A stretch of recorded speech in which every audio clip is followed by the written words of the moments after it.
Todo anime porradeiro tem aqueles personagens que antes de caírem pro pau, analisam de forma astuta a situação. E os dois personagens do duelo multiversal de hoje são os lutadores mais inteligentes e calculistas dos seus respectivos versos.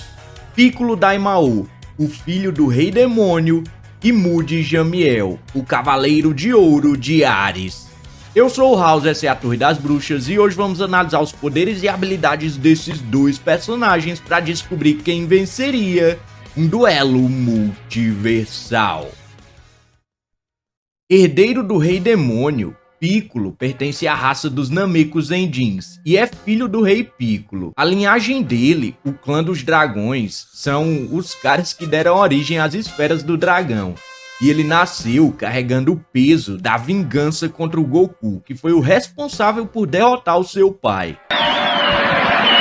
Goku, você já está pronto? Já tô pronto pra quê? Pra morrer. Se prepare! A luta dele contra o Goku, meu amigo, foi uma briga de dois cachorros vira-lata, que quase terminou com o Goku indo de vala. Porque o Piccolo não apenas treina tanto quanto o Goku, como também domina de forma mais efetiva a energia do verso de Dragon Ball, o Ki. Ki é a energia que está em todos os seres vivos, até mesmo nos que não possuem consciência, como as plantas. Apesar dos personagens de Dragon Ball já possuírem sim uma força e resistência descomunal, é o Ki que leva eles àqueles níveis absurdos que a gente conhece bem, onde os bonecos destruíam planetas nas primeiras temporadas e nas últimas estão fazendo o universo tremer com troca de socos. Enquanto o Ki está ativo, o personagem tem um poder de ataque sem comparação com qualquer outro shonen. Só que uma vez que o Ki acaba, eles ficam bastante vulneráveis. Mas não é como se alguém fosse aguentar uma luta muito tempo contra esses caras, né? Dentre todos os guerreiros Z, Piccolo é talvez o que tem um arsenal de técnicas mais variadas. Ele pode controlar dezenas de esferas de Ki no nível do Yantia, spamar elas usando a técnica do Vegeta ou concentrá-las num único ataque perfurante, o Makango Sapo. Suas células de Namekusendin o permitem regenerar membros inteiros e até mesmo se recompor depois de ter seu corpo dilacerado. Desde que o seu cérebro não seja destruído, ele pode se regenerar de qualquer ataque. Em Dragon Ball, os Saiyajins são de fato a raça mais apelona e ficam mais fortes cada vez que lutam. Só que os Namekusendins não são pouca bosta e podem se fortalecer fundindo-se uns com os outros. Essas fusões não são uma simples soma de poder. O poder resultante é extremamente superior à soma do poder dos guerreiros que se fundiram. Na saga de Frieza, por exemplo, depois de se fundir com Neil, o Piccolo botou a primeira forma do Frieza pra mamar. Este com chifres é Frieza? Realmente, este sujeito parece uma besta do inferno. Vocês pediram as esferas do dragão para ressuscitar esse inútil, e isso foi uma perda de tempo. Pois este inútil aqui lhe dirá uma coisa, inseto rastejante. Depois que eu acabar com Frieza, será a sua vez, ficou claro, convencido? Já na saga de Cell, ao se fundir com Kami-sama, Piccolo se tornou o personagem mais forte da obra por alguns episódios, discutivelmente superando o Android 17, e só perdeu para ele porque o Ki dele se esgotou, enquanto que os androides tinham reservas infinitas. E não é como se ele só ficasse mais forte apenas com fusões. Assim como Goku, Piccolo nunca deixa de treinar, ele era o verdadeiro rival do protagonista, antes de ser ofuscado pelo Vegeta. E mesmo assim conseguiu superar os dois mais tarde, com sua transformação mais apelona. Piccolo Laranja, um estado tão colossal que o colocou no mesmo patamar de monstros como Cell Max, e que é dito ser mais forte que Goku e Vegeta do Torneio do Poder. Apesar de ter nascido de um demônio e ter sido forjado com sede de vingança, no comecinho da história, quando treinou o Gohan, o Piccolo acabou conhecendo alguém que o tratava como uma pessoa normal e não tinha medo dele. Foi a partir dali que ele começou a mudar e ter anseios mais maduros do que simplesmente matar o Goku. Ou seja, ele é o Vegeta, só que bem escrito. Foi mal, fãs do Vegeta. A prova de que até mesmo um demônio pode se tornar o guardião da Terra. Anda, fala, Piccolo. Nós não somos amigos? Eu e você, amigos? Não diga essa besteira! Desde quando vocês e eu ficamos amigos? Eu pertenço à família do mal. Não esqueçam que só estou usando vocês para algum dia poder conquistar o mundo!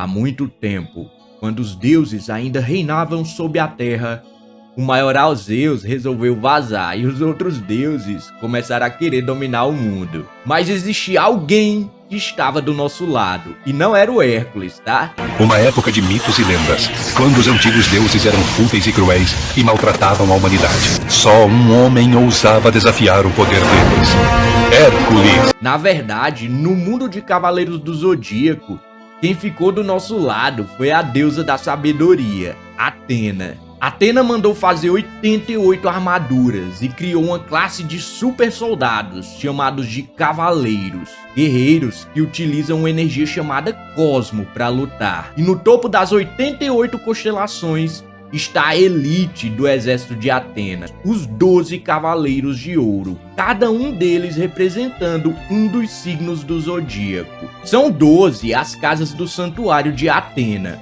uma fortaleza que nunca foi tomada desde a era mitológica, apesar das diversas guerras santas contra outros deuses. É impossível se teletransportar ou usar quaisquer poderes para passar dessas casas.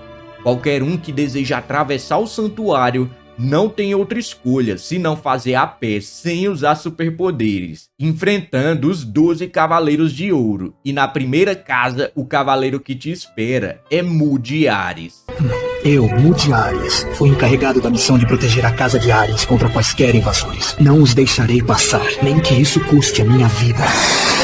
Veja bem, os Cavaleiros de Ouro dominam o sétimo sentido, a essência do cosmo. Diferente de outros sistemas de poderes que têm uma energia interna, o cosmo é a energia infinita que está em toda a existência. Ter acesso ao sétimo sentido é o mesmo que dominar a infinitude do cosmo. E quanto mais a luta demora, maior a quantidade de cosmo que um cavaleiro consegue explodir, desde que a sua determinação se mantenha inabalável. Além disso, existe um fator que é extremamente perigoso para qualquer adversário que tente enfrentar um cavaleiro do zodíaco: a destruição atômica. Os ataques do cosmo destroem os átomos do oponente, e isso se encaixa como negação de durabilidade. Não importa o quão resistente você seja, os seus átomos serão destruídos, a não ser que você esteja usando uma das vestimentas sagradas desse verso, que são feitas de um material mitológico que protege contra ataques de cosmo.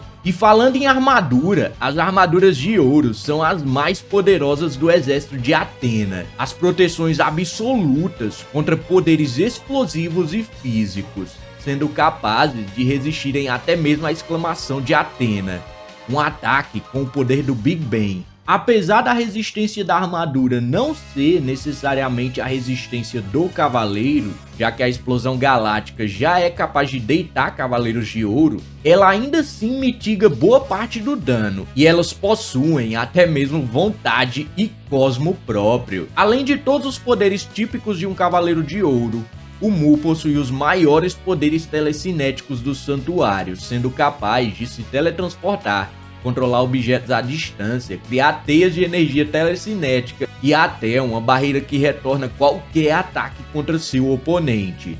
A força não, mentira.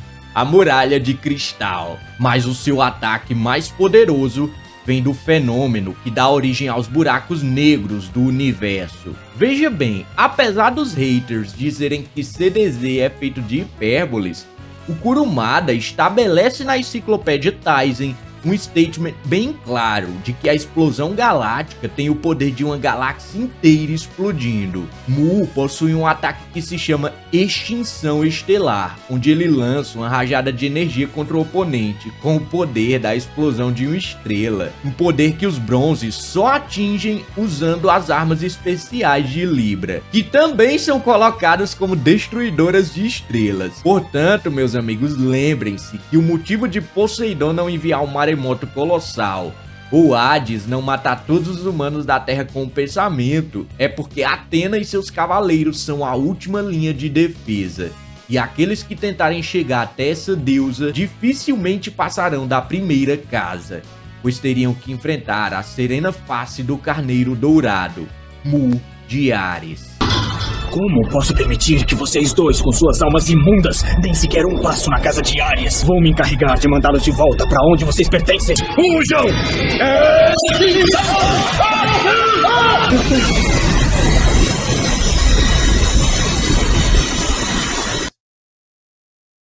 Muito bem, terminamos de analisar os poderes dos dois e está na hora de decidir quem venceria um duelo multiversal. Experiência de combate. Os Cavaleiros de Ouro são prodígios que dominaram o sétimo sentido ainda quando crianças, e dá a entender que eles tiveram sim muitas lutas contra alguns oponentes ao longo do seu crescimento, só que seria muito forçado falar que eles enfrentaram alguém com o poder deles. E dá a entender que somente na saga de Hades que começa o verdadeiro desafio para eles. Enquanto isso, Piccolo não só enfrentou muitos oponentes equivalentes e mais fortes que ele em sua história, como também os superou. Ele leva nessa categoria. A versatilidade dos dois pode ser maior que os seus semelhantes em suas respectivas obras. Mas novamente, é um ponto para o Piccolo, que tem um arsenal bem maior de técnicas, que ele mesmo desenvolveu. Em Cavaleiros do Zodíaco, os golpes são chamados de técnicas secretas, e são secretas porque você só vê elas uma vez. Ou você morre ou você aprende a lidar com ela. Por mais que cada técnica do Piccolo só funcione uma vez devido à habilidade dos cavaleiros de se adaptarem a qualquer técnica, ele tem muito mais formas de usar o Ki do que o Mu com o Cosmo. A coisa complica quando falamos de velocidade. Muitos acreditam que os personagens de Dragon Ball só atingiram a velocidade da luz no Super por causa do statement de que o personagem mais veloz do Torneio do Poder atinge a velocidade da luz. Só que isso é o mesmo que dizer que os Cavaleiros de Ouro só atingem a velocidade da luz. Ambos são chamados de anti-feats. E aqui você precisa entender de uma vez por todas o que é um anti-feat para os próximos duelos multiversais. Os anti-feats são inconsistências com o power scaling de um verso. É a mesma coisa do Goku tendo a pele arranhada por tiro de 12, ou do Aiolia se impressionando com a pilastra destruída. Os anti-feats não podem ser levados em consideração, porque eles são mais erros de roteiro do que power scaling. Por exemplo, em Cavaleiros do Zodíaco, ainda na saga das 12 casas, o Ikki atravessa 1 quadrilhão de quilômetros em segundos, e o Seiya se esquiva de 100 milhões de socos na velocidade da luz ao mesmo tempo. Enquanto isso, em Dragon Ball, ainda na saga de Frieza, os personagens conseguiam ser mais rápidos que naves espaciais, que já viajam centenas de vezes na velocidade da luz. E com os multiplicadores de cada saga, essa velocidade aí vai para níveis absurdos. A gente não tem como calcular de forma exata, mas podemos afirmar com certeza que ambos os personagens estão massivamente acima da velocidade da luz. Milhares ou talvez milhões de vezes. Portanto, eu vou dar um empate técnico para essa categoria. A resistência dos dois, por outro lado, é o diferencial do Mu. E é aqui que Cavaleiros do Zodíaco sobrepõe Dragon Ball. E é uma energia extremamente poderosa no mundo dos animes. E os personagens de Dragon Ball sempre foram conhecidos como destruidores de planetas e galáxias. Só que o Ki se esgota extremamente rápido, e o Torneio do Poder durou apenas 40 minutos, e foi suficiente para exaurir as energias de todos os envolvidos. Enquanto isso, o Cosmo é infinito e ele aumenta quanto mais a luta avança. Isso significa que o Piccolo tem energia bem limitada e que vai acabar rapidamente, enquanto que o Mu tem uma fonte inesgotável de energia que só vai ficar mais intensa cada vez que ele for atingido. Mas House, você tá esquecendo das células do Namekusendins, que podem regenerar qualquer parte do corpo do Piccolo desde que o cérebro se mantenha intacto. É, meu amigo, mas da mesma forma, os Cavaleiros de Ouro têm sim poderes regenerativos, como é mostrado não apenas com o Aiolia curando a perna do Seiya, mas explicado de forma mais aprofundada em episódio G. Os Cavaleiros de Ouro conseguem regenerar partes inteiras do corpo a nível atômico. Eu vou repetir. Os Cavaleiros de Ouro e todos aqueles que dominam o sétimo sentido têm regeneração a nível atômico. Mas pro azar do Mu, a última categoria restante tem um gap tão grande que ele não vai durar isso tudo. Meus amigos, vamos definir de uma vez por todas qual obra tem o maior poderzinho. Veja bem, de fato, as armaduras de ouro podem resistir ao Big Bang, mas, porém, contudo, todavia, não significa que os Cavaleiros de Ouro em si possam resistir a um ataque com o nível do Big Bang, porque mesmo de armadura, eles sentem um impacto. A explosão galáctica do Saga é o ataque mais poderoso entre os Cavaleiros de Ouro, e ela é capaz, sim, de levar um dourado ao chão. A armadura resiste sim a um poder universal, só que a resistência do Cavaleiro de Ouro beira ao nível galáctico, um nível que Dragon Ball atingiu em suas primeiras temporadas. E os personagens do Super fazem o universo tremer apenas com trocas de soco. Lembrando que o Piccolo Laranja superou Goku e Vegeta do Torneio do Poder. Mas House, você não disse que o Cosmo é infinito? E é, mas isso só quer dizer que a fonte de energia é infinita. Não significa que a técnica do Cavaleiro tenha poder infinito.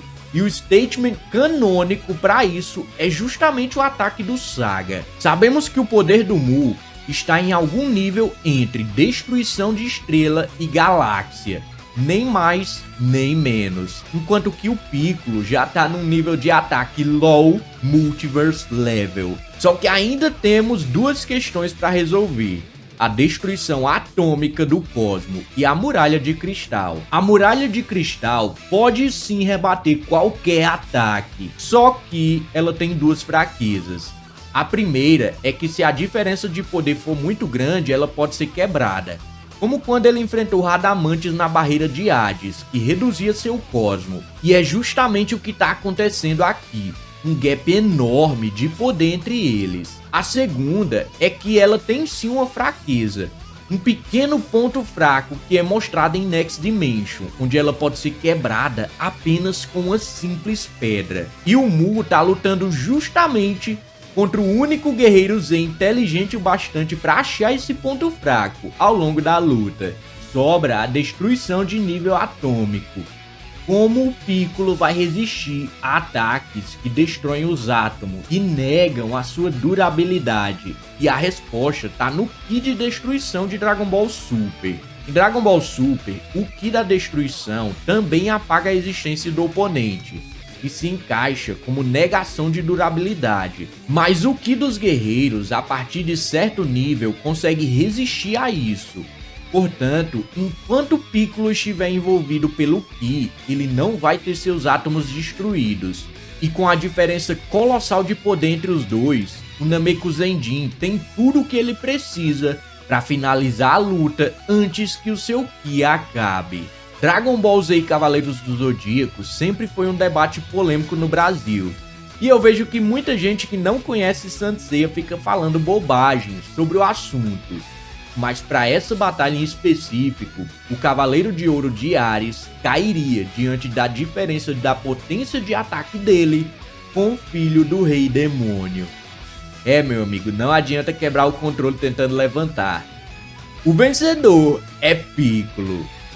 Muito obrigado por você assistir até aqui, comenta respeitosamente a sua opinião aqui embaixo, ou só para engajar caso você goste desse quadro. Não esquece de curtir o vídeo e assinar a torre para receber os próximos, valeu e tchau, tchau.